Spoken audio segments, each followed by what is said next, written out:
شیخ اشرف علی کے نام کی تختیل لگی تھی۔ میں آگے بڑھا اور دروازے پر دستک دی۔ بڑی دیر بعد ایک 50-55 سال کی عورت نے دروازہ کھولا۔ جسم کچھ بھاری تھا اور چہرہ کافی باروب لگ رہا تھا۔ میں نے اسے کہا کہ میں ان کے پڑوسیوں کے بارے میں کچھ معلومات حاصل کرنا چاہتا ہوں۔ دیکھو جی، بات یہ ہے کہ ہم کسی کے نجی معاملوں میں دخل نہیں دینا چاہتے۔ جب کسی کے گھر میں قتل کی واردات ہو جائے تو معاملہ نجی نہیں رہتا، آپ کو قانون کی مدد کرنی ہوگی۔ پوچھئے، اس نے کچھ سوچ کر جواب دیا۔ آئیے اندر تشریف لائیے۔ پھر وہ مجھے ایک سجے ہوئے ڈرائنگ روم میں لائی۔ وہاں ہر چیز نفیس اور قیمتی تھی۔ وہ کسی رئیس زمیندار کا گھر دکھتا تھا۔ شیخ اشرف علی نے اپنی رشوت کی کمائی کو چھپانے کی کوشش نہیں کی تھی۔ میں صوفے پر بیٹھ گیا اور جیب سے نوٹ بک نکال لی۔ آپ کو اپنے پڑوسی کریم بخش کی موت کے بارے میں معلوم ہو چکا ہوگا۔ ہمیں یہ معلوم ہوا ہے کہ اسے قتل کیا گیا ہے۔ کیا آپ بتا سکتی ہیں کہ دونوں میاں بیوی کے تعلقات کیسے تھے؟ میں نے دریافت کیا۔ میرا خیال ہے کہ اچھے تھے۔ کریم بخش کیسا آدمی تھا؟ اچھا تھا۔ اور اس کی بیوی؟ میں کسی کی ٹو میں نہیں رہتی۔ کل 1 اور 3 بجے کے درمیان آپ نے کریم بخش کے گھر سے کسی قسم کے شور وغیرہ کی آواز تو نہیں سنی؟ میں دوپہر کے وقت سو جاتی ہوں۔ اس کا رویہ اکھڑا اکھڑا تھا اور اس سے مجھے کوئی معلومات حاصل ہونے کی امید نہیں تھی، اس لیے میں اٹھ گیا۔ کچھ قدم کے فاصلے پر چھوٹی سی پرچونی کی دکان تھی جس کے قریب ہی ایک موچی اپنا سامان پھیلائے بیٹھا تھا۔ میں نے پہلے پرچونی والے سے اور پھر موچی سے پوچھ تاچھ کی، مگر کوئی بھی کام کی بات معلوم نہیں ہوئی۔ 2 دن ہو چکے تھے اور اس واردات کے بارے میں کوئی پیش رفت نہیں ہوئی تھی۔ مجھے نہ جانے کیوں یقین سا تھا، یا یہ کہہ لیں کہ میری تھانے دارانہ حس نے مجھے اکسایا کہ اگر مجھے کوئی سراغ ملنا ہے تو مجھے جائے وقوع سے ہی ملنا ہے۔ اس خیال کے تحت میں 2 دن بعد پھر کریم بخش کے گھر کے آس پاس رہنے والوں اور پڑوسیوں سے تفتیش کرنے کے لیے پہنچا تو دوران تفتیش مجھے کئی حیرت انگیز باتیں معلوم ہوئیں۔ کریم بخش کے گھر کے سامنے ایک پٹواری کا گھر تھا۔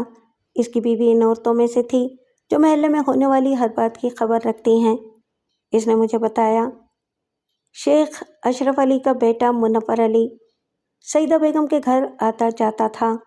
وہ ایک بدچلن لڑکا ہے اور 10ویں پاس کرنے کے بعد اس نے تعلیم چھوڑ دی ہے اور اب آوارہ گردی کرتا پھرتا ہے۔ باپ نے اسے 2-1 بار کاروبار میں لگانے کے لیے روپے بھی دیے، مگر اس نے انہیں بھی اڑا دیا۔ کسی نے مشورہ دیا کہ منور کی شادی کر دی جائے، تب وہ ٹھیک ہو جائے گا۔ منور علی کے لیے ایک خوبصورت سی لڑکی تلاش کر لی گئی۔ اس لڑکی کا نام فاخرہ تھا اور یہ سیدہ بیگم کی سگی بھتیجی تھی۔ اس رشتے کی ساری بات چیت سیدہ بیگم نے کرائی تھی، حالانکہ فاخرہ منور علی کو پسند نہیں کرتی تھی۔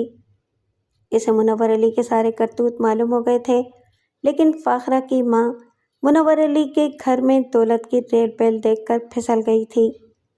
بیٹی کی مرضی کی اس نے قطعی پرواہ نہیں کی تھی اور رشتہ طے کر دیا تھا۔ پٹواری کی بیوی نے بڑی رازداری کے ساتھ بتایا سیدہ نے منور علی کے ساتھ اپنے ناجائز تعلقات قائم کر لیے تھے، لیکن شادی کے دن تک یہ بات کسی کو معلوم نہیں تھی۔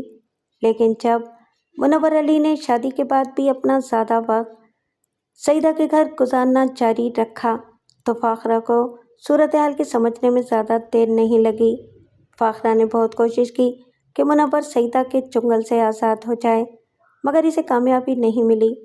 پتہ نہیں سیدہ بیگم نے اسے کیا کھلا پلا دیا تھا کہ وہ بیوی کو چھوڑنے کے لیے تیار تھا، سیدہ کو نہیں چھوڑ سکتا تھا، اور یہ بات اس نے فاخرہ پر ظاہر بھی کر دی تھی۔ اس کا نتیجہ یہ ہوا کہ 2 ماہ بعد فاخرہ ناراض ہو کر اپنے گھر چلی گئی اور پھر کچھ ہی عرصے کے بعد منور علی سے اس کی طلاق ہو گئی۔ یہ کہانی سننے کے بعد میں نے ایک بار پھر اشرف علی کا دروازہ کھٹکھٹایا۔ خورشید بیگم نے مجھے دیکھا تو ان کی پیشانی پر بل پڑ گئے۔ فوراً بولی، کیا کوئی سوال باقی رہ گیا تھا؟ ہاں، کیا میں اندر آ سکتا ہوں؟ آپ ایسا کریں کہ شام کے وقت آ جائیں، اس نے تنک کر کہا۔ اس وقت تک شیخ صاحب بھی آ جاتے ہیں اور گھر پر ہوتے ہیں۔ میں چھوٹے شیخ صاحب سے ملنا چاہتا ہوں۔ یہ سنتے ہی اس کے چہرے کا رنگ اڑ گیا اور بولی، میں آپ کا مطلب نہیں سمجھی۔ آپ میرا مطلب اچھی طرح سمجھ رہی ہیں، میں نے طنزیہ انداز میں کہا۔ پچھلی بار آپ نے مجھے بیوقوف بنا دیا تھا، لیکن اب میری باری ہے۔ اس سے آپ کو کیا کام ہے؟ اس نے اب نرم پڑتے ہوئے کہا۔ وہ جب آئے تو اسے کہنا کہ تھانے میں آ کر مجھ سے ملے۔ آپ جو کچھ پوچھنا چاہتے ہیں مجھ سے پوچھ لیں، وہ باہر گیا ہوا ہے، اس نے دروازہ کھولتے ہوئے کہا اور پھر نوکرانی کو آواز دے کر چائے لانے کو کہا۔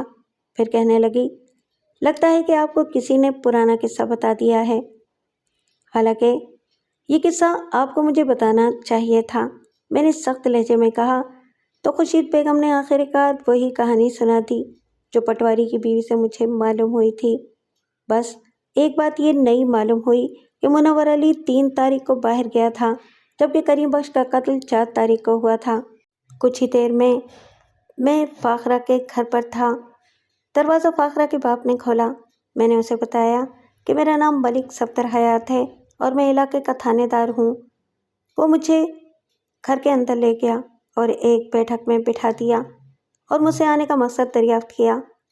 میں نے اس سے اس کے سابق داماد منور کے بارے میں پوچھا تو میرے سوال کے جواب میں اس نے بتایا کہ منور علی کے باپ نے اسے گھر سے نکال دیا ہے اور شاید آگ بھی کر دیا ہے، اور اب وہ اپنے ایک دوست کے ساتھ رہتا ہے اور کہیں باہر نہیں گیا ہے۔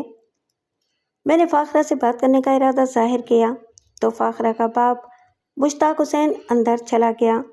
اسی لمحے مجھے اندر سے ایک تیز آواز سنائی دی، فاخرہ سے تھانے دار کو بات کرنے کا کوئی حق نہیں ہے۔ یہ آواز کسی نوجوان کی تھی۔ کچھ دیر کے بعد مشتاق حسین نے آ کر کہا کہ فاخرہ دروازے کے پاس کھڑی ہے، میں سوال کر سکتا ہوں۔ بی بی، تمہارا سابق شوہر منور سگریٹ کون سی پیتا ہے؟ میں نے پوچھا۔ سگریٹ؟ اس نے تعجب سے کہا۔ میں نے کبھی اس طرف دھیان نہیں دیا۔ میں نے جس مقصد سے یہ سوال کیا تھا وہ پورا ہو گیا تھا۔ میں اس کی آواز سننا چاہتا تھا۔ یہ وہی لڑکی تھی جس نے مجھے تھانے میں آ کر کریم بخش کے قتل کی اطلاع دی تھی۔ میں نے تمہاری آواز پہچان لی ہے، میں نے دھیرے سے اس سے کہا۔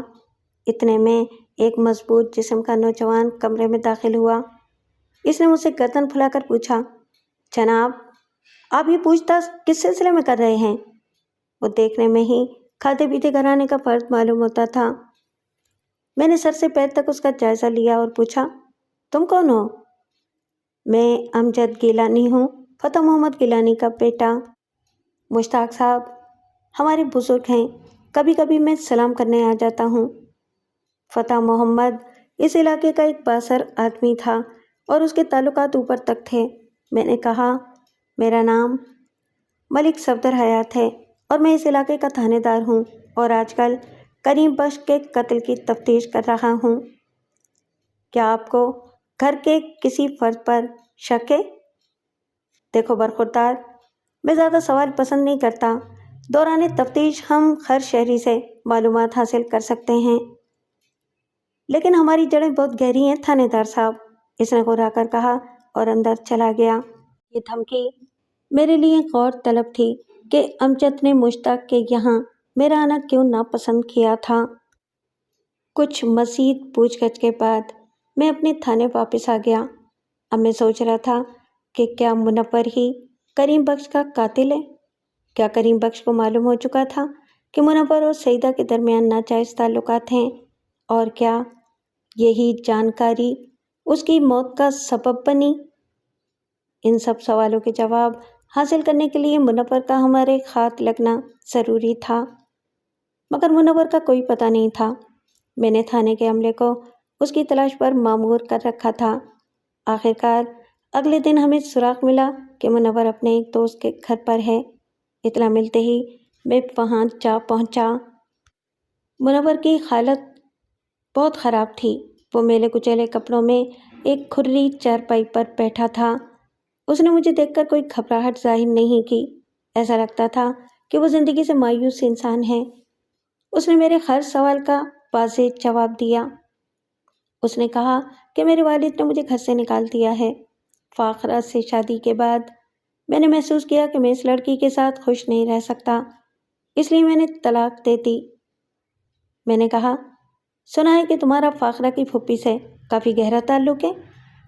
ہاں، اسی تعلق کی بنا پر گھر سے نکالا گیا ہوں۔ ویسے میری محبت پاک ہے، ہم ایک دوسرے کے لیے پیدا ہوئے ہیں، لیکن کریم بخش کو یہ پسند نہیں تھا۔ قدرت نے اسے بھی راستے سے ہٹا دیا، اب کوئی رکاوٹ نہیں ہے۔ میں نے چارپائی کے نیچے نظر ڈالی تو ایک سگریٹ کا پیکٹ نظر آیا۔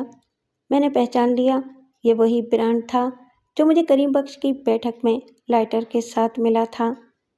بعد میں منور نے اقرار کر لیا کہ وہ لائٹر بھی اسی کا ہے۔ منور نے یہ بھی بتایا کہ ایک شخص کی معرفت مجھے کریم بخش نے اپنے گھر بلایا تھا، لیکن جب میں وہاں پہنچا تو پتہ چلا کہ وہ مر چکا ہے۔ بہرحال میں نے کریم بخش کے قتل کے شبہے میں منور علی کو گرفتار کر لیا، اور جب 5 بجے اپنے تھانے واپس پہنچا تو اتنا تھک چکا تھا کہ میں نے مزید تفتیش کل پر ڈالی اور اپنے کوارٹر میں آ گیا۔ وہاں سعیدہ میرا انتظار کر رہی تھی۔ اس نے میرے پیروں میں گر کر وہی کہانی سنائی جو منور نے سنائی تھی۔ وہ رو رو کر منور کی رہائی کی درخواست کر رہی تھی۔ میں نے کہا، بی بی، لگتا ہے کہ تم دونوں نے خوب رہسل کر رکھی ہے، لیکن ہم اندھے نہیں ہیں۔ میں شروع میں ہی سمجھ گیا کہ یہ قتل محبت کے چکر میں ہوا ہے۔ تم نے خود بھی کہا تھا کہ کریم بخش سیدھا سادہ آدمی تھا، اس کا کوئی دشمن نہیں تھا، لہٰذا تم دونوں نے مل کر اسے قتل کر دیا۔ وہ قسمیں کھا کر مجھے یقین دلانے لگی کہ وہ اور منور دونوں بے قصور ہیں، انہوں نے کریم بخش کو قتل نہیں کیا۔ آپ چاہیں تو شیر محمد سے پوچھ لیں کہ کیا اس نے منور علی کو کریم بخش کا پیغام نہیں دیا تھا۔ یہ شیر علی کون ہے اور کیا تم اسے جانتی ہو؟ میں نے پوچھا۔ ہاں، جانتی ہوں، میں نے صرف ایک بار اسے دیکھا تھا، اور وہ بھی اپنی بھابھی کے گھر میں۔ میں وہاں بیٹھی ہوئی تھی تو شیر علی پھلوں کی ٹوکری لے کر آیا تھا، اور اس نے یہ ٹوکری بھابھی کو دیتے ہوئے اپنا نام بتایا تھا اور کہا تھا کہ یہ پھلوں کی ٹوکری امجد گیلانی نے بھیجی ہے۔ میں یہ سن کر چونک گیا۔ تو کیا شیر محمد امجد گیلانی کا آدمی تھا؟ میں نے پوچھا۔ یہ امجد گیلانی کیسا آدمی ہے؟ قطعی اچھا آدمی نہیں ہے، اور نہ ہی اس کا ہم سے کوئی رشتہ ہے۔ وہ وہاں محض فاخرہ کے لیے آتا ہے۔ اس کے بعد میں فاخرہ سے دوبارہ ملا، اور اس سے جب میں نے کڑی پوچھ تاچھ کی تو اس نے رو رو کر مجھے بتایا کہ منور علی سعیدہ پر فدا تھا۔ وہ رات کو میرے پاس آتا ضرور تھا، مگر پیٹھ موڑ کر سو جاتا تھا۔ اس نے مجھ سے کہا تھا کہ وہ کریم بخش کو قتل کر دے گا۔ فاخرہ بہت خوبصورت نوجوان لڑکی تھی۔ اس کی بھولی باتوں سے میں کافی متاثر ہوا، اور جب اسے یہ معلوم ہوا کہ میں نے منور علی کو گرفتار کر لیا ہے اور اب وہ پھانسی سے نہیں بچ سکتا، تو اس نے خدا کا شکر ادا کیا۔ پھر اچانک میرے ذہن میں یہ خیال آیا کہ چونکہ فاخرہ منور سے نفرت کرتی ہے تو یہ کوئی سازش تو نہیں ہے جو منور کے خلاف ہو، اور فاخرہ نے اسی وجہ سے منور کو پھنسانے کے لیے کریم بخش کی موت کی اصلیت سے مجھے آگاہ کیا ہو۔ مگر یہاں یہ سوال پیدا ہوتا تھا کہ اسے کریم بخش کی موت کے بارے میں یا پھر اس کی موت کی حقیقت کیسے معلوم ہوئی، جبکہ وہ سعیدہ کے گھر جاتی بھی نہیں تھی۔ میں نے کچھ سوچ کر اسے منور علی کا لائٹر دکھایا تو وہ بغیر دیکھے ہی بولنے لگی، یہ لائٹر اسی کا ہے، اور اس نے بے خیالی میں الماری پر رکھ دیا ہوگا اور پھر اٹھانا بھول گیا ہوگا۔ میں چونک پڑا کیونکہ میں نے تو اس سے الماری کا ذکر بھی نہیں کیا تھا۔ اس کا مطلب تھا کہ باہر سے معصوم نظر آنے والی یہ لڑکی اندر سے کافی پراسرار تھی۔ میں نے اچانک سوال کیا، کیا تم امجد کے کہنے سے میرے پاس آئی تھی؟ جی ہاں، اس کے منہ سے ایک دم نکل گیا۔ اور یہ لائٹر اور سگریٹ کا پیکٹ کس نے الماری پر رکھا تھا؟ یہ سوال سنتے ہی وہ بوکھلا گئی اور پھر مجھے کچھ پوچھنے کی ضرورت ہی پیش نہیں آئی۔ معاملہ خود بخود صاف ہو گیا تھا۔ میں نے فوراً شیر محمد کو گرفتار کروایا اور جب اس پر سختی کی گئی اور اسے کڑی پوچھ تاچھ کی گئی تو اس نے بتا دیا کہ اس نے اور امجد گیلانی نے مل کر کریم بخش کو قتل کیا تھا، کیونکہ امجد علی فاخرہ پر لٹو تھا اور اس کے لیے کچھ بھی کر سکتا تھا۔ میں نے امجد گیلانی کو بھی گرفتار کر لیا، مگر اس نے باوجود کڑی پوچھ تاچھ کے اپنی زبان نہیں کھولی، لیکن شیر محمد کا بیان ہی اسے پھانسی تک پہنچانے کے لیے کافی تھا۔ میں نے ایک زبردست چالان بنا کر عدالت میں پیش کر دیا ملزمان کو۔ اس قتل کا مقدمہ 4 سال تک چلا۔ اس کے بعد فیصلے میں شیر محمد کو عمر قید اور امجد گیلانی کو سزائے موت کا حکم سنا دیا گیا۔ اس عرصے میں منور علی نے سیدہ بیگم سے شادی کر لی، لیکن 1.5 سال بعد ہی دونوں میں طلاق ہو گئی۔